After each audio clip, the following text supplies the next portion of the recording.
Hey guys, welcome back to a brand new YouTube video. In today's video, I'm going to be doing my top 5 players at each position, part 1. Also, before we get started, please subscribe. I'm trying to get to 20 subscribers by the end of the year, and it would really help out. Also, like the video and share. And also, another side note, this will be part 1 of 2. Part 2 will be entire defense, and also offensive line on this list will be one whole group, not just position by position. And yeah, that's basically it, and let's get started.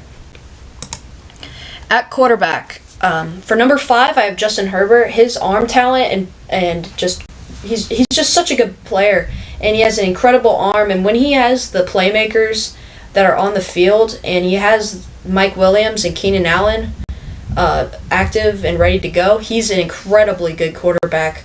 And he's just been limited to injuries this year, but whenever they have been active, he's played like an elite level quarterback, and that is why he is at number 5. At number 4, Joe Burrow. He's just such a good pocket passer. He has incredible accuracy with all 3 levels of the field, and he's just such a good. He's just so good. He has just great poise in the pocket, great throwing ability too. He has a good arm as well to pair with incredible athleticism, and yeah, that's why I slot him at number 4. Number 3, Josh Allen. He has a cannon of an arm, probably the biggest arm in the entire NFL, along with an incredible physical style of running ability that you don't see very often in quarterbacks. And it's incredible to watch him blow through defenders as a quarterback, as well as also him throwing incredible passes to his receivers. And yeah, that's why he's slotted at number 3. At number 2, I have Jalen Hurts. He's probably one of, if not the best, dual threat quarterbacks in the NFL. He has an incredible running ability. He's so fast and elusive, along to pair with great accuracy. And yeah, he's with the team around him. I know it's the best team in the NFL right now, but he's just played incredibly well. And just because his team is incredible around him doesn't mean you got to take anything away from him. At number 1, I have Patrick Mahomes. He's definitely just going to be the best quarterback in the NFL for the years to come. He's just an incredible passer, incredible playmaker too. I mean, he's probably the biggest playmaker in the NFL, throwing-wise. I mean, he makes these insane plays where everything's breaking down around him, and he somehow pulls them off and scores touchdowns and makes big plays. And I feel like he's just such a good passer, such great accuracy, such great throw power.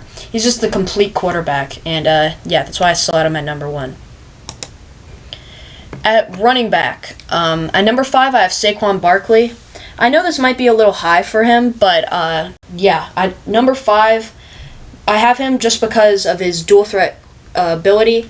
After 2 years removed from, or a couple years removed from his injury, he's looked better than normal, or he's looked better than his rookie season actually. Aside from a couple injuries this year, he's played incredibly well, and I feel like he doesn't have a great offensive line other than the 2 offensive tackles in Evan Neal and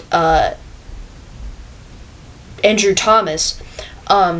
He's just an incredible playmaker, incredible threat out of the backfield, and I love his playmaking ability.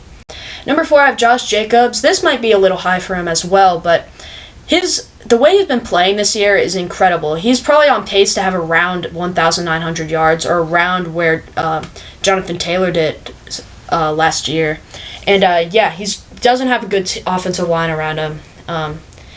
Yeah, he's just playing with a team that's really struggling and really just breaking out. And for Las Vegas, it sucks that they declined his 5th-year option because yeah, he's gonna be in for a huge payday at the end of the year if they do want to pay him.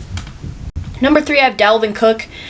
He's here aside from his injuries, but that have piled up over the years.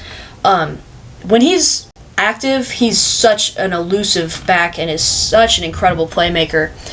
I feel like his catching ability gets slept on a little bit, but yeah, he's just an incredible running back, the complete package really.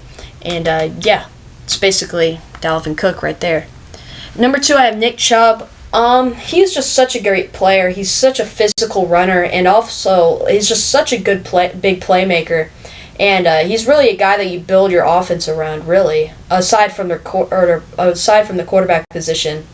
And yeah, he's just such an incredible player. And yeah, he's probably just going to get better in the years to come. He's still in his prime.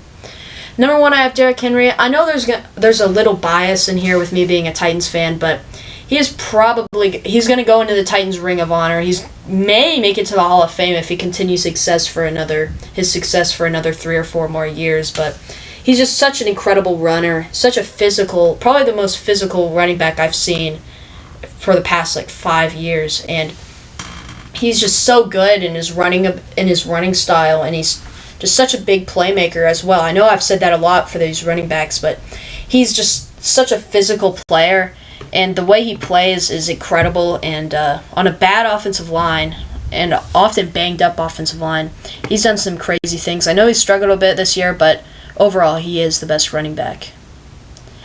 At wide receiver, at number 5, I have Devontae Adams. I know he's definitely slid a lot with the inabilities of the Las Vegas Raiders, but at number 5, he's an incredible route runner, and yeah, I feel like if he was still on the Packers, he'd probably still be at number 1 or at least number 2. And yeah, he's still an incredible player. I know he struggled a bit, but that's why he's still here at number 5. At number 4, I have A.J. Brown. I know it sucks for Titans fans, but I feel like A.J. Brown has played incredible when he's been playing with Jalen Hurts. They have such great chemistry, and I feel like he's definitely developed into a true number 1 wide receiver for Jalen Hurts. And probably for the next 3 or 4 more years at least, they will continue their success and just completely destroy opposing teams with their playmaking abilities. Number 3, I have Tyreek Hill. He is the fastest player in the NFL. I mean, his quickness and speed is just enough to just destroy defenders, and he's just such an electric player, and probably, in my opinion, one of, if not the funnest players to watch in the NFL. He's just so amazing, and when you really watch him, he's just an incredible player, and I really like him. At number 2, I have Stephon Diggs. He's probably the best route runner in the AFC and is another elite-level playmaker. He's so good paired up with Josh Allen. It's incredible, and that's why he's here at number 2. And yeah, he's just enjoyed an incredible year this year, and yeah, he's just a great player. At number 1, I have Justin Jefferson. He is the complete package. An elite playmaker, an elite route runner. Just everything is incredible with Justin Jefferson, and yeah, he's the best route runner slash he's the best wide receiver in the NFL. He's just a complete wide receiver, and yeah, I'm a huge fan of Justin Jefferson, and he's still in his young career, so he's still got plenty more seasons to come. And yeah, he is probably one of, if not the most exciting young players in the NFL. At tight end, for number 5, I have T.J. Hawkinson. I know this is a little high for him, but with Kyle Pitts not playing too well, obviously it's probably Marcus Mariota's fault because he has not had enough chemistry with Kyle Pitts.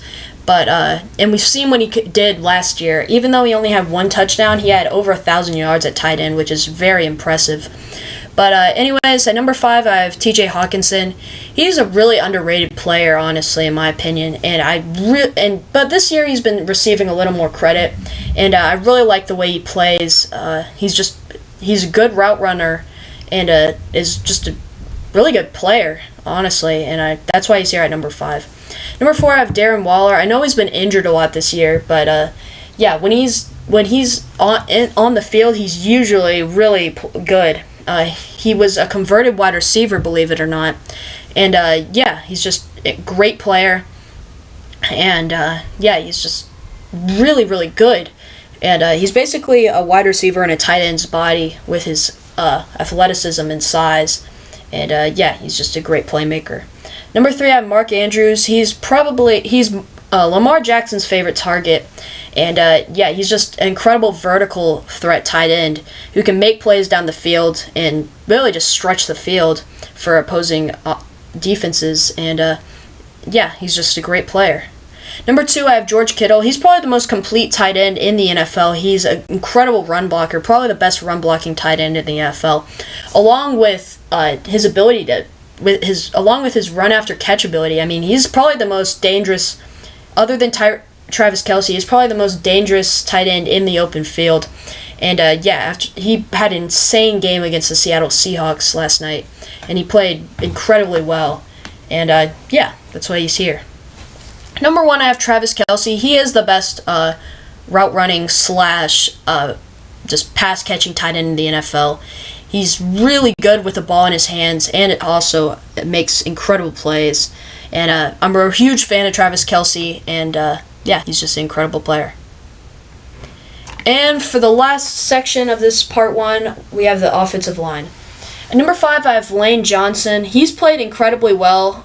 I don't really watch a ton of film on him, but when I do, he's just an incredible player, and I really love to watch him play. Even though offensive line gets slept on a lot, he's an incredible offensive lineman, and I feel like he's just a great player alongside Jason Kelce on the Eagles' offensive line.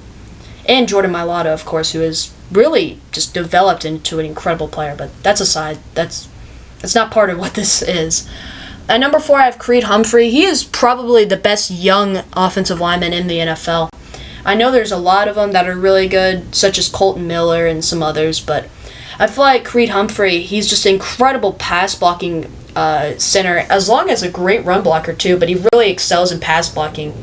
And he's just an incredible young player. The Chiefs truly got a steal in picking him with the last pick in the 2nd round. I mean, he's just a great player, and I'm a huge fan of the way he plays. And he's just an incredible young player, and he's probably just going to get better and better throughout his career. Number 3, I have Zach Martin. He is the best guard in the NFL. He's just provided so much protection and so much help on that Dallas Cowboys offensive line, and he's just such a good player. I know I've said that a lot for this offensive line, but I just love the way he plays, and he's just such a good run blocker and pass blocker. And I really like him as a player.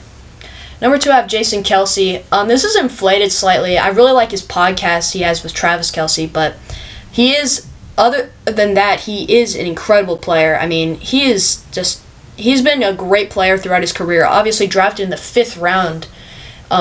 Doesn't have a ton of high expectations for most, but he has just truly developed into an incredible player, and has definitely just been a force on that offensive line for years. And of course, the first 99 overall offensive lineman, we have Trent Williams. He is the best blindside blocker in the NFL. Truly just dominates players, and is just such a dominant force on that offensive line, and will definitely just hold down the fort for any quarterback in that San Francisco 49ers, in the San Francisco 49ers pocket. And he's just such a great player, such a good run blocker and pass blocker, just the complete package with Trent Williams, and he's just so good. Anyways, thank you all for watching. Again, part 2 will be coming out next Thursday, and again, please like and subscribe. I'm trying to get to 20 subscribers by the end of the year, and we're at 13 right now, and we're super close to getting it by the end of the year. I feel like it's going to be a really close, if we do make it, it's going to be very close, but I have hope.